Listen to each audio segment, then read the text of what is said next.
Hi, it's Steve Cochran. Welcome again to Live from my office. You might notice a little upbeat tone in my voice. Is that because everything's going great for me? No, I'm an older guy and I'm bald. But here's what is going great. The guest today on Live from my office is my old friend Paul Coyte. Paul Coyte is the best. And he's live in London. He's going to give us a little perspective on the continuing whining of Harry and Meghan, why nobody wants to come and play King Charles' coronation. And as is always fun for you, the listener, we'll also have Paul try to explain English pronunciation of words versus our version of English. I know most things sound better in an English accent. Frankly, I think Paul and his British friends are just being pompous. So we're going to have some fun today on Live from my office. In addition to that, a couple of things I wanted to mention to you. Coming up on Thursday, March 23rd, live from Zanies in Rosemont, if you're in the greater Chicago area or anywhere in the country or the world, come on in. We're going to have a lot of fun. We're going to do the Steve Cochran radio show live at night at Zanies in Rosemont. And you're going, well, I could just listen to it on the radio. No. This show won't be on the radio. It's only going to be live on stage. Imagine the trouble we can get into. It's going to be great. We got great guests coming out. Kerry Wood, baseball legend, and a great guy. Kerry Wood will be live on stage. You get a chance to ask some questions, get some answers. Maybe Kerry Wood will come home with you and play catch with your kid. In addition to that, my friend Bill Leff. There's nobody funnier than Bill Leff. There's some pressure. Bill will be there live. We'll talk about his show on MeTV that he does every morning. Maybe he'll even bring some of the cartoons that he shows from that show. We've got great prizes to give away from Apt Electronics. John DeCause will be there, Jane and Nick. Maybe we'll get $100 to come out. Everybody you love from the show will be there as well. Sadly, I will too, but look around me and enjoy the rest. It's going to be fun. We'd love for you to be there. Thursday night, March 23rd, the Steve Cochran Show, live at night, not on the radio, only on stage, and only $20. I don't know why we're only charging $20. This seems like a $21.50, a $22 show, easy. Oh, Woody's going to be there. Oh, it's $25. So come see Kerry Wood, Bill Leff, me, and more live. Rosemont.zanies.com. Again, that site for tickets, rosemont.zanies.com. All right, today, as I mentioned, Paul Coyte in just a moment, and I think you're going to enjoy it. You can always let me know. If you do or don't, you can subscribe, rate, and review. Your reviews always help. Your ratings always help. And you can drop me an email about anything at thecochranshow@gmail.com. We're back after this. First, a word from our friends at the Row Theatre. And then Paul Coyte with me on Live from my office. This is sponsored by the Row Center for the Performing Arts. One of my favorite places to perform myself. Many of you know the majority of our New Year's Eve shows have been at the Rouse Center. We will be back for New Year's Eve in 2023. And there's a special Father's Day show coming up, which you'll be hearing more about here and on the radio at WLS each morning that I'm on. The Rouse Center is a fabulous place, and I highly recommend you go to rowcenter.org, RAUECENTER.org. The staff is fabulous. The theater is immaculate. The acoustics are great, and we just love performing there. Whether it's Lucy's Comedy, where you're live on stage with the comedians, sitting in comfortable bleachers while they perform. They essentially turn the theater around. It's a fun night. Or all the great music events that are coming up. They also have their school, if you will, a performing arts school. All this is on the website. You go there and check it out. This is just an opportunity for me to say thank you to the Rouse Center, and thank you to you for supporting us whenever we're there. Go to rowcenter.org. Even if you're nowhere near Crystal Lake, Illinois, do yourself a favor and enjoy a night out or all the other things they offer. rowcenter.org, RAUECENTER.org.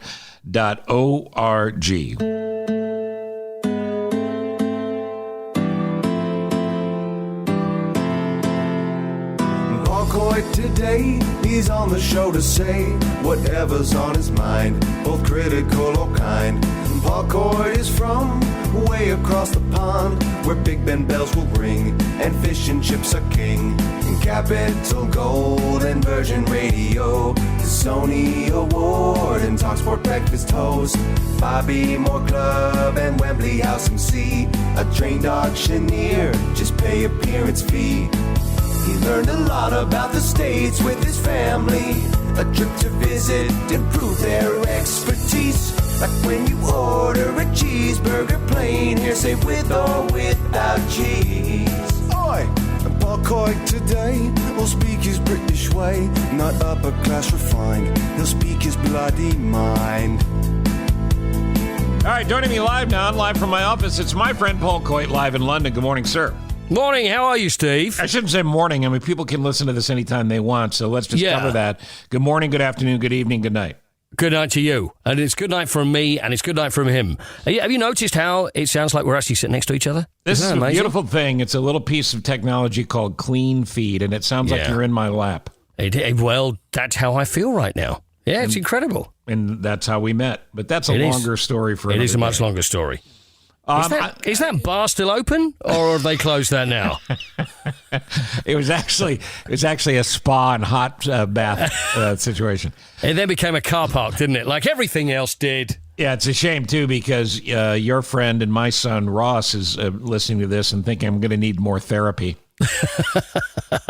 Ross. All right, so let me begin with some current news here. We discussed a little bit of this on the radio show. Sure. But it seems that Prince Charles, who is now King Charles, ought to be able to order up on a menu any superstar he wants for his upcoming coronation. And he keeps getting turned down by all the big stars. Who's turned him down? Let me try and think. I think Elton has turned him down. I mean, Elton's going to be your go-to, isn't he? I mean, you're going to go to Elton. You think big star, covers all the bases, knocking on a bit, been around for a long time. Everybody loves him. Elton. Elton says he's on tour.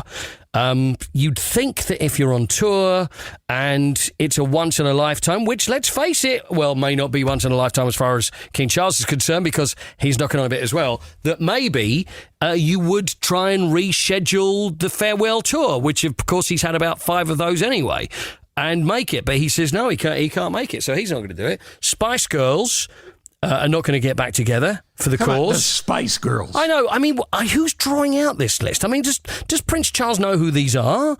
And it's just ticking the list off. It's like, no, can't do. So he's got Lionel Richie. And last that I noticed, Lionel Richie's an American, isn't he? Isn't he American? Yeah, he still is. Yeah, he renounced his British citizenship after the war. Because I remember, if I remember right, he was behind USA for Africa, not Great Britain for Africa. Not that, but maybe we still see you as part of the Commonwealth. I mean, it's been a long time, of course, but we still see that, we still feel we own you, or owe you even, or own you. But so I don't know whether, but Lionel Richie says he's available. Did you see Diana Ross when she did the Queen's Diamond Jubilee last year? I don't remember it. Remind me. It was bizarre. Diana Ross closed the show. So the Queen, obviously our lovely late Queen, celebrating 70 years on the throne. And the concert was outside the front of Buckingham Palace. So they had all these great acts. And it was Diana Ross that closed it. And still my favourite bit about the concert was when Diana Ross held this note. Everybody's screaming. She closes her mouth and the note continues. Now, that was one of my favourite moments. And then she realised and then opened her mouth again. It was, I don't know whether... was she a ventriloquist with the Supremes? Was she a Motown ventriloquist? I'm not really sure. There was one show where she had Smokey Robinson in her lap the entire time. Oh, really? Is that how she used to work, Smokey? I had no idea. Is that how it was? Right. And nobody knew where her hand was. Oh, yeah, no, that was it. What was it? More therapy for Ross. Sorry, Ross. There was those big songs. There was Tracks of My Tears. There was Tears of a Clown. And there was Got Like Here, wasn't there? Was the other one? And by the way, I'm looking at a list here. Adele turned him down as well. Yeah, she's busy as well. Yeah, well, why would she do that? I mean, she was... I don't think she was at the Diamond Jubilee, because she's doing a residency in Vegas, isn't she? At the moment? I would think she would be so honored to come from her background and her story, a simply poor girl with the voice of an angel. Yes. Who turns into a global superstar, to be asked by the royal family, her royal family that she grew up with, Yes. Her royal family wants her to sing. I think she would drop everything for that. You would think so. The circle would be complete. That would be it. That would the thing where everybody would seal together, and Adele would be able to perform not only for her king, but for his people, right? Us, and maybe it's a money thing. I don't know. Maybe all right, it's a money so thing. I'm assuming that they don't get paid, or they get paid some sort of honorarium. Just to show up. What's an honorarium? Isn't that where they have fish? What is an honorarium? I've never heard of an honorarium. An honorarium is an American English word for a show business term that means, you're not getting much. Okay, I'm going to use that word somewhere because I like saying honorarium, but I know I'll get it wrong. It sounds actually quite good in your accent. So, excuse me, doctor. I need an honorarium, please. It's not a medical rubber gloves. Rubber gloves are on for the honorarium.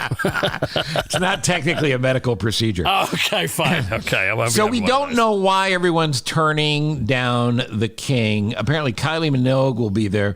I would think Kylie Minogue would annoy all of you because she's Australian, and people hear the accent and they go, "Oh, she's British," and you guys hate that. Oh, yeah, there's nothing we hate more than people think, and I'm afraid, I don't want to point fingers, but it does come from your side of the Atlantic saying, yes, it does. I can't tell the difference between, an Australian and an English guy. They sound the same. Whereas we have the same thing with Canada and the United States. I mean, is that a bad thing, or is it the same as us and Australia? If someone says, are you Canadian or American? We don't really hate the Canadians because they can't damage us unless they all fire slap shots with hockey pucks at the same time. Right, okay. I got you. And by the way, if they all lined up on the northern border and did that would be problematic. Yeah, but I tell you what, it would look great, though, from space, wouldn't it? It would look a cool video. It would be a wonderful thing. And I'd keep that in my honorarium forever if I saw that. So will the troubled Harry and Meghan be at the coronation? Right. I think your guess is as good as mine. I mean, there's been another interview, wasn't there, the last couple of days where people, I think it was like £17, which probably the exchange rate now works out at about $2, I think, the way things are going for us at the moment. So you would pay to watch this live streamed Prince Harry moan-a-thon again, and he didn't mention the coronation. He didn't mention his father, the king. All it was just the fact of how bad his life is, and it was another one of those. And he said that that's the thing that he had in common with his mother, Princess Diana, is that she had a tough time, and he did too. But the difference is that she was like 19, 20 when she got involved in the royal family. He was involved in the royal family from the age of 0. So you know what I mean? It's what he's grown up with. And it's what he's known all the years. And she didn't have Google, so. Yeah, all she had was family rumors and conversation. She didn't have the ability to know fully what she was getting into. He knows. He must have told her. Meghan certainly knows. Oh, yeah. The whining is really tedious. So do you think so? And we're like this here. It's quietening down, and there was the pro Harry and Meghan. Oh, it's terrible the way they've been treated. But I think even they are now getting a little tired of this because it's just constant. And Frogmore Cottage, we discussed that on your show the other day, is the Frogmore Cottage. And even in the documentary, I think the way they refer, it's this small little place. It's this lovely little place. Little cottage, family. Cute quaint little British cottage. You imagine, it's probably, 2 bedrooms, half a bath. A yard. Yeah, that's it. They probably have a little metal bath, and then they have a little slide there for the kids. And this is a £2.5 million house. This is a beautiful, beautiful property. So for them, but then again, I guess it's relative. If you grow up in a castle or a palace, like a 17 bedroom estate is probably what we would consider a garden shed. So that may be what it is. It could be. It's do all you relative. think, and I certainly hope they do, I hope they grow up even at the age of 41 and 38 or whatever they are. I hope they grow up and realize how lucky they are and stay together. But do you think the marriage could ultimately be in trouble because of this? Well, what would happen if the marriage? I mean, I want to know really, and this is a lot of people were thinking about this. What happens to Harry if the marriage is over. I can imagine Meghan, I imagine, would be fine. You know, she can go back to whatever she did before and she'll be fine. Whereas Harry, he's the one that's estranged not only from the family, but pretty much from the country as well. Yeah. Where does he go? And how many times can you peddle this story? Is it going to be the point where, well, what else are you going to say? Well, actually, I've said it all. There's nothing else that really we can tell. Nothing new has happened. What talent do you have? What true talent do you have, Harry? And it's like, well, I don't think there is much. Really, yeah, well, and the other thing, too, is he's not the cute little brother anymore, and he is going bald, and there's very few guys that can pull off cool and bald. I think there's me. Yeah. There was Yul Brenner. Yeah, Yul would. Telly Savalas also pulled it off. Telly. But right. More, I'd say Telly Savalas in, what was it? It wasn't the Kojak show. What was the other ones he did? Was it the Dirty Dozen? He was in his Dirty Dozen, well, back in the day, but Kojak certainly made him the most famous. Yeah, I mean... And then what's a modern bald guy that's really cool? Well, there's Jason Statham. Oh, there you go. There you go. You gotcha. I mean, he's unwell now, but Bruce Willis pulled it off quite well. Yes, it kind of suited him. And me. And what about the wrestler guy, The Rock? Dwayne Johnson. He's let himself go, you know? He's just really let himself go. Is he really? Yeah, it's a mess. It's a hot mess. His spare tire now? Is that what it is? Okay. Now, listen, I mentioned honorarium. I feel like we need to bring it up again. You trying to teach me the King's English because I threw a word at you that you didn't know. But before I get to that, I have one other thing. Yeah. There's a news story that I saw this morning, U.S. time. We're recording this at 10:40 Chicago time on March 5th, which I think is Tuesday at noon in London. Yeah. And it's 1976 here, exactly. Just to let you know. Yeah. And I saw a story about your mayor being excited that this summer in London there will be a hot air balloon regatta for the first time in years. Oh, is there? I love that. Well, it sounds beautiful, but I'm here to tell you this is a bad time to have a balloon in the sky, and we will shoot those balloons down. Oh, will you? Oh, yeah. What here? Why would you shoot down? Why would you rain our parade? Why would you shoot down our balloon? Well, because they're probably Chinese balloons. That's our assumption. Oh, I gotcha. So any balloon that you see is that you... Oh, God. We have the Air Force right now flying around looking for kids' birthday parties, shooting balloons down as the kids go to their cars. Well, there you go. So, look, it's 9th of June. 46 hot air balloons. You know what? Have you ever been in a hot air balloon? Have you ever done this? Yeah, I have a couple. How was it for you? Because I crashed in mine. Yeah, and it was we had a rough landing once. The other time was not a rough landing. The rough landing was landing in a bumpy farm field. We didn't fly out of the basket, but it was a bouncy kind of thing. Yeah, that's what ours. We went up, and it was like a mini regatta. There was probably about 10 balloons. And went up in the balloon, and I swear this is true, the pilot, because they have a pilot, don't they? I mean, the thing is, you're in a basket, but he still has the shirt with the gold braiding on the epaulets, and still thought, it's like, mate, it's not working in the balloon. You don't have to do that in a balloon. Although he just went, oh shit, and I said, what's, and he's going, I've forgotten to connect 2 of the lines that are essential. So it's like, well, what do? We have to land immediately. So the thing is, we've come flying down alongside a huge freeway. Oh, boy. And then the thing hit, and it was apparently much more dangerous than he led us to believe, although it was a bit nerve-wracking. So the basket was down, went over, we tumbled out of the basket, everybody was okay. But it has actually questioned my future going in balloons, though. Yeah, so it's funny because, once again, Ross is getting more mentions in this podcast than ever. He was in the basket with me on that rough landing that we had. Was he? He just laughed it off. How old was he then? 10, maybe. Okay, well, that's it. But you didn't give any impression that there was any danger whatsoever, right? No, he barely heard the screaming. Okay. So, yeah. All right, so before we finish, let's do a little bit of the King's English here. Right. And let's just focus on pronunciations now. I will spell the word, you pronounce it. Okay. Vitamin. Vitamin. Right. We're not that much apart, but it's that first letter. It's a vitamin. What's so funny about vitamin? Come on. We add an E. We call them vitamins. But your D, you use more a D than a T, right? A vitamin. Is that right? Depends on where you are in America, but vitamin, it's more about the VIDE or VITE. Okay. Vitamin sounds much classier. What about vitamin. This one? ALUMINUM. ALUMINUM. That would be aluminium. All right, now you're adding about 6 syllables there that you don't need. Aluminium. Do you have? I think you got. Do you have a similar spelling? Do you have an IUM at the end, or are you just UM? Because you're aluminum, right? You're aluminum. Yes, we are ALUMINUM, aluminum. So you've got UM at the end, which is aluminium. So you've got ium at the end, right? So it's it's inum. ALUMINUM. Yours, ALUMINIUM, is... We have another I. Aluminium. Aluminium. Aluminium. All right, here's another one. In the UK, it's, I hear the word privy. Yes. And I think it's the loo, the toilet. Yes. Yeah, PRIVACY. How do you pronounce that? Privacy.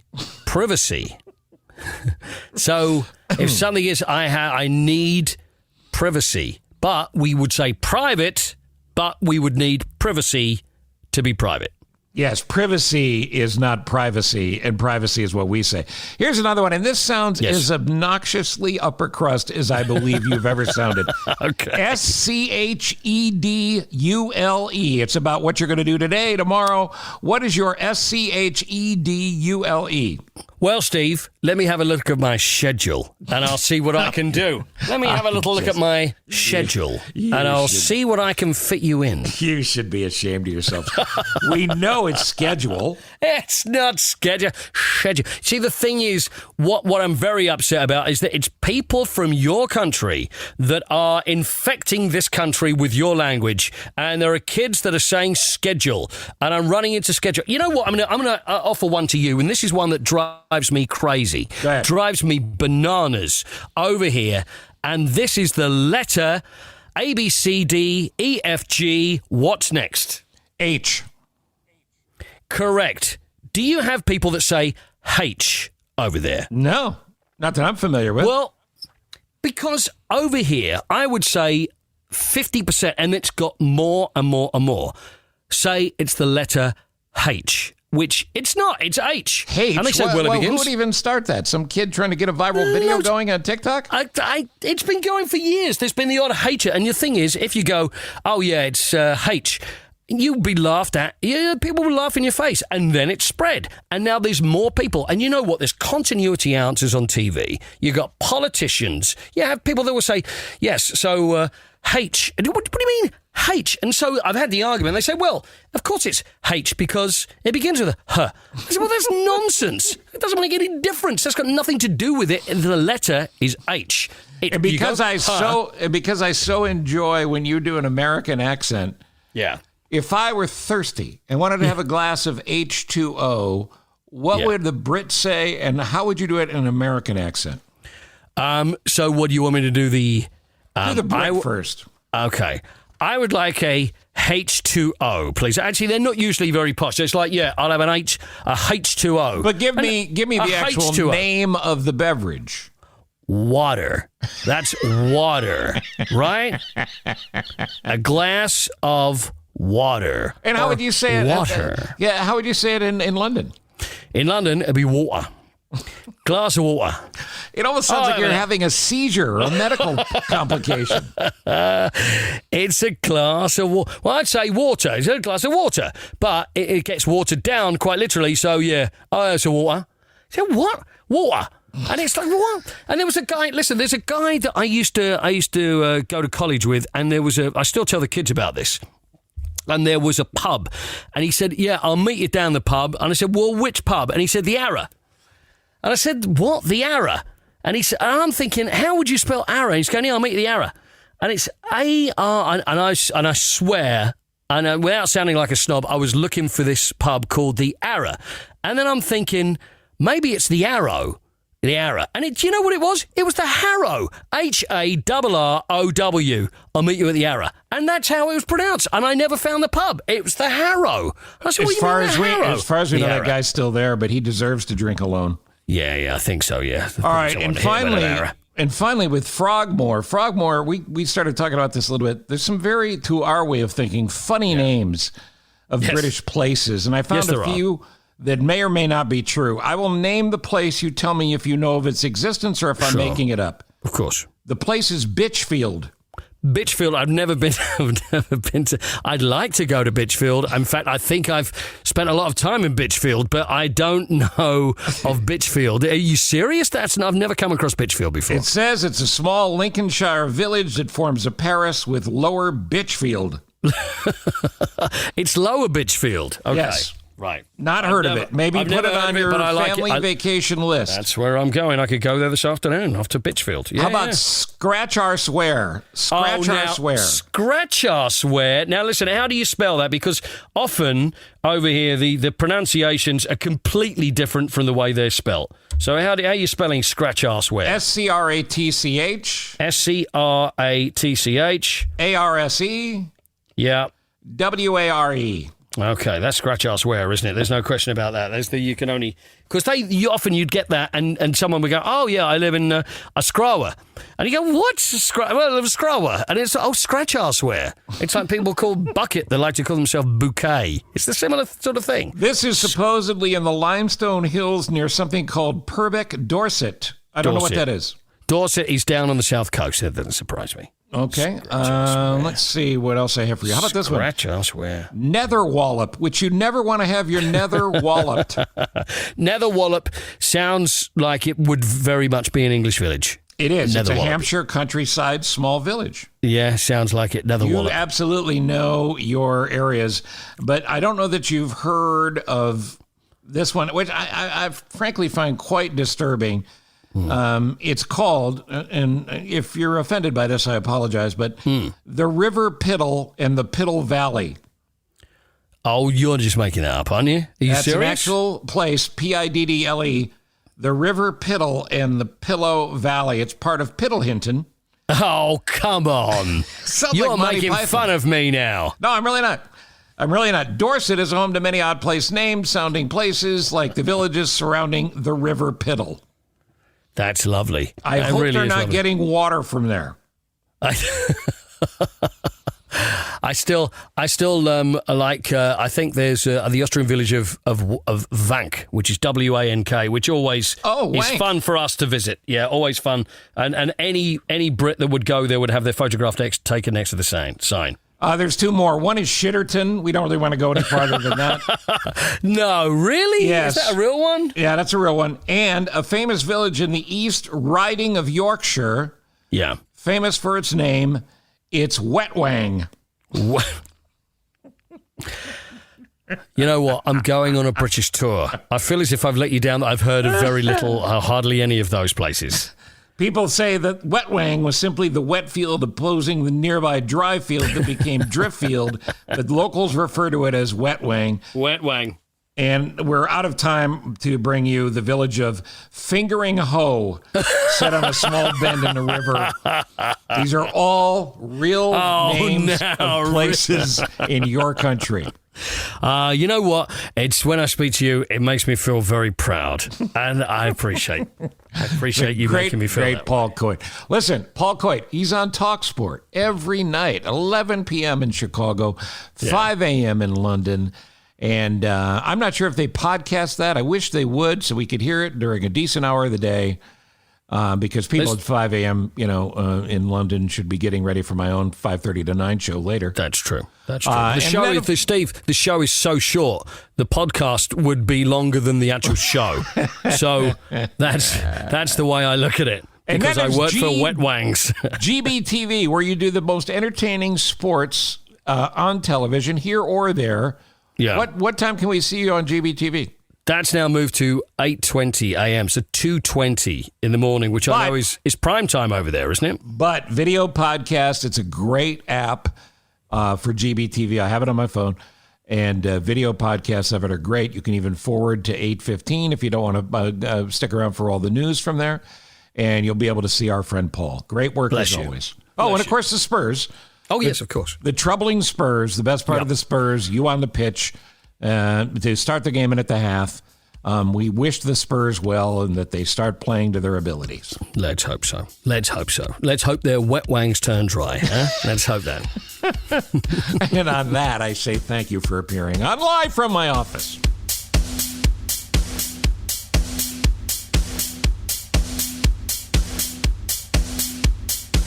Well, it's just going to about do it. But before we go, a plug for Kid of the Week in the radio show. I'm on the radio every morning in Chicago on the Big 89 WLS, the legendary WLS. You can hear it anywhere in the world on smart devices or just by streaming WLS. That's WLS AM, the Big 890, Steve Cochran. Wherever you're listening, we appreciate it. And we do a segment called Kid of the Week. My pledge when I came back to do radio was to find good news to talk about in a world that feels like it's only filled with bad news. And there's lots of good stories about kids that are inspiring. That's what we look for with Kid of the Week. Doesn't have to be a big deal. Could be a little deal, but it's a big deal to the kids, and it's a big deal because it makes us all better for it. Let me know about kids you think I missed out on that you might not even know. Or kids in your own world. Give me some contact information for them, for you as well, if you don't mind. And drop me a note to thecochranshow@gmail.com. thecochranshow@gmail.com. And we will go through those Kid of the Week entries and maybe pick the one you recommend. We appreciate that very much. Thank you, Ross Cochran, as always. And thank you for listening. Ross puts the show together. You hear his fine work. You put up with me. We're all winners. And lastly, don't forget to come out to see us, the Steve Cochran Show, live at night, not on the radio, but on stage. Interviews with Kerry Wood. That'll be great. And Bill Leff. That'll be great. Prizes from Apt Electronics, everybody from the show, and you, all for just $20. That's a steal. 7 o'clock, March 23rd. Get your tickets at rosemont.zanies.com. Again, subscribe, rate, and review wherever you listen to this podcast. Please tell your friends to do the same. We'll see you on the radio 5:30 to 9 every day on the Big 890 WLS, on the radio, on your smart devices, or you can hear us here next time on Live from my office. 30 years plus on the airwaves, you have turned your dial to me. Now you're tuned into my podcast. It's Live from my office, Steve. From Ithaca, New York to Carolina South, W. Cochran Steve. From Minneapolis and then Chicago twice, top rated shows achieved. Sit back, relax, and now listen to my show. When or wherever you are, 'cause you're on the go. A-list celebs with some laughs and great info. Live from my office, the Steve Cochran Podcast Show. Yeah, yeah, yeah. No better place to be. Yeah, yeah, yeah, yeah. Subscribe and like for free. Yeah, yeah, yeah. Live from my office, Steve. So glad you're with me. It's Live from my office, Steve. Thank you for listening to Live from my office, a service of Monkey Run Productions. All rights reserved. The podcast is hosted by Steve Cochran, and it's mixed, edited, and produced by me, Ross Cochran. Steve is available for corporate speaking gigs. He would love to MC your event, and occasionally, he's funny. Thank you for listening. Head to cochranshow.com for more.